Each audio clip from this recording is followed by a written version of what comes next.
खबर शामिल करते हैं world news HD। Pakistan bureau chief Pakpattan Mohammad Saleem Khokhar की इस रिपोर्ट के मुताबिक थाना चक बेदी के इलाका में सालों ने इमाम मस्जिद बहनोई को घर में घुसकर तशद्दुद का निशाना बनाया, बरहना करके गिल्ली के चक्कर लगवाते रहे, जेवरात और नकदी भी ले गए।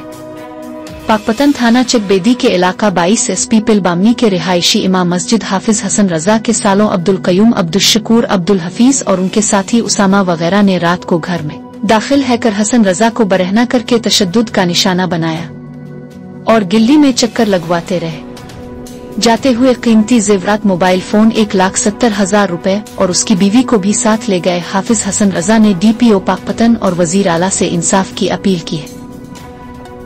हाफिज हसन रजा है, मैं इमाम मस्जिद खतीब हाँ, बामनी पुल दा रहशी हाँ, थाना चक बेदी। मैनू लगता है कि मेरे साले आए ने, मेरे घर दे विच जबरदस्ती दाखिल होए ने, मैनू ने जदों कोब किया, मैनू नंगा किया। बरना करन तो बाद मेरे जेवर भी लै गए ने, समान भी, पैसे भी लै गए ने, इन्वर्टर भी चाह के लै गए ने।